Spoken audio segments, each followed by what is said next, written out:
السلام عليكم ورحمة الله وبركاته. فيديو جديد وحلقة جديدة من أخبار النادي الأهلي والكرة المصرية.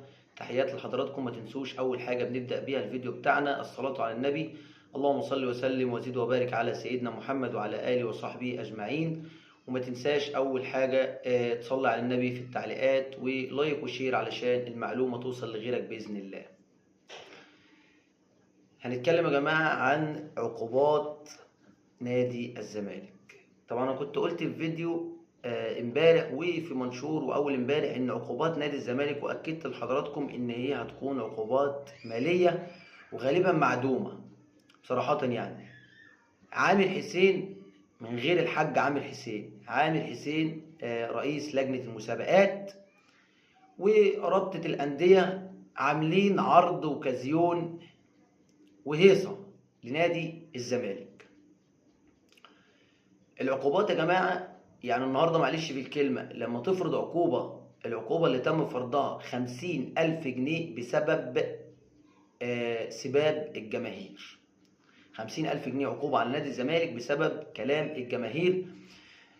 طبعا حاجة يا بلاش، يعني لما الجماهير قعدت تقول شيء حق الغندورة اهو، عايزين حكام من الصين، حكامنا معرعرين. طبعا حضراتكم عارفين الكلمة ما ينفعش اقولها يعني.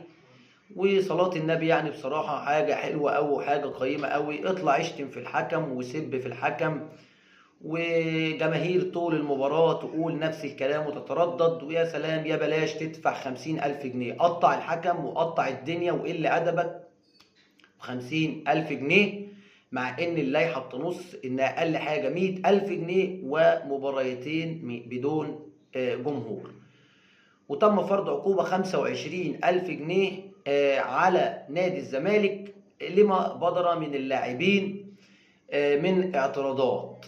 ده ما كانش اعتراضات يا جماعة، ده كان ماراثون وحفلة بصراحة. عامر حسين ويعني لجنة المسابقات، عشان برضو أكد لحضراتكم دي مش عقوبات. لجنة المسابقات النهاردة عشان تبقوا انتوا عارفين برضو ليه نادي الزمالك أصدر البيان ونزل البيان اللي هو نزله، علشان ما يتمش فرض عقوبات دلوقتي.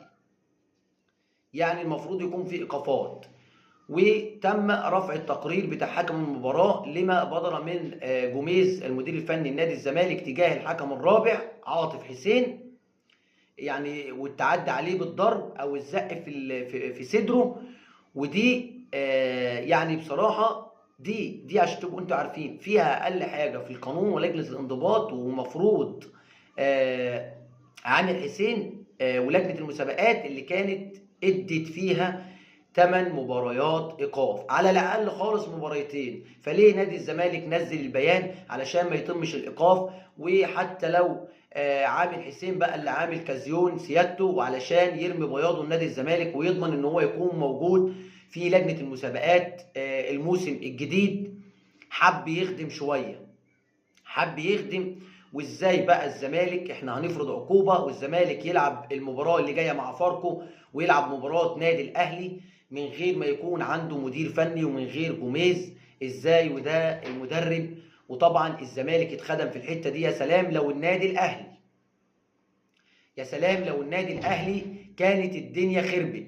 احنا عايزين نعرف عامر حسين بدون حج تاني، عامر حسين ولجنة المسابقات كمان اللي اخطأت في حتة ان هي ترفع التقرير بتاع حكم المباراة وتقرير التعدي على الحكم الرابع عاطف حسين للجنة الانضباط، مع ان لجنة الانضباط هنا محدش بيلجأ لها الا اذا كانت الرؤية مش واضحة. يعني زي مثلا كهربا لا مؤاخذة بالكلمة حطوا صح في مباراة نادي الزمالك، والحاجة اللي ما كانتش باينة حققت فيها لجنة الانضباط، وبناء عليه تم فرض العقوبة 12 مباراة على محمود عبد المنعم كهربا ايقاف. هنا في قانون مادة 56 من قانون الفيفا للعقوبات ولجنة الانضباط بيقول ما ينفعش ترفع لي التقرير ده الا اذا كانت الرؤية مش واضحة. ولكن الدنيا بحالها شافت تعدي جوميز على الحكم عاطف حسين الحكم الرابع. فبصراحة يعني اوكازيون وحاجة استغفر الله العظيم يا رب. لجنة المسابقات ورابطة الأندية مش عارفين هتفضل تخدم لحد امتى. يعني معلش بالكلمة الجماهير بقى تشتم وتسب وتلعن وتقعد تقطع في الحكام وتقطع في الناس، واحنا قاعدين كجمهور يعني واهالينا في البيوت ونتفرج على الشتيمه وقله الادب، ويدفع في الاخر النادي 50,000 جنيه وما يتمنعش من ان يلعب ماتشين بدون جمهور، ولا يدفع ال 100,000 جنيه.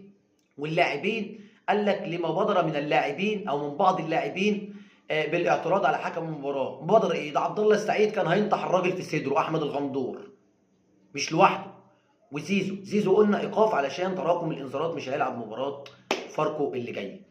عايزين نعرف لحد امتى عامر حسين اللي بيرمي بياضه لنادي الزمالك عايز يخدم عشان يضمن ان هو يكون موجود. عايزين نعرف ليه بتخدموا نادي الزمالك ولمصلحه مين ان انتوا تخدموهم، ولم يتم فرض عقوبه على جوميز والعقوبه واضحه. طبعا قال لك بقى لما نرفع للجنه الانضباط بقى الناس بتعيد، وعلى ما يعيدوا وعلى ما يصيفوا يكون الموسم انتهى هناك، وايه في ديسمبر ان شاء الله نتكلم ونشوف العقوبات ونشوف. ويعني نادي الزمالك كان لازم يطلع شغل تخطيط برضه وفن بصراحه، حته حلوه منهم نحييهم. وبمساعده عامر حسين ولجنه المسابقات ورابطه الانديه وصل نادي الزمالك للي هو عاوزه. دي مش غرامات وده مش عدل. اذا كنا احنا قبل كده بنقول دونجا قضيه التقفيش لا مؤاخذه التحرش، لحد الان لجنه الانضباط ما اصدرتش فيها اي عقوبه لحد الان. فالنهارده عامر حسين بدون حج مليون مره، عامر حسين بيخدم نادي الزمالك ولمصلحه مين مش عارفين. وزي ما انتم شايفين، وانا قلت قبل كده وكنت متاكد ان دي خدمه وده تكتيك من نادي الزمالك ان هو يطلع ويصدر البيان اللي هو نزله ده علشان يعرف يقلل العقوبات او يأجل العقوبات. دي مش عقوبات، وده منظر لا يليق بالكرة المصرية، ومش عارفين لحد امتى هتفضل الخدمة شغالة على اتجاه واحد. ولو النادي الاهلي كانت الدنيا قامت ما قعدتش بصراحة. ما هو الزمالك الننوس بقى الزمالك. ازاي انا اعاقب نادي الزمالك ويلعب مباريتين 3 4 8 مباريات بدون مدير فني ويرفع للجنة الانضباط، وكله شغل لا مؤاخذة تعريض في تعريض، ومش عارفين ايه اللي بيحصل وايه اللي بيتم، كأن الناس ناسية القوانين واللوائح. وعامر حسين بيرمي بياضه تاني لنادي الزمالك. وكمان مصطفى شلبي في الملعب شاور وقعد يشاور كتير، والكاميرا جايبه كل حاجه ان الحكام مرتشيين، غير التويتات اللي نزلتها لعيبه نادي الزمالك. وبصراحه حاجه تكسف ومنظر يعر الكره المصريه. مش عارفين هيكون في نزاهه امتى وهيكون في عدل امتى، ولا العدل ده ما بيطبقش غير على النادي الاهلي بس والايقافات على النادي الاهلي بس. هنشوف ايه اللي هيتم خلال الساعات القادمه يا جماعه. تحيات لحضراتكم، اتمنى منكم الدعم ان شاء الله ليصلكم كل جديد، والسلام عليكم ورحمه الله وبركاته.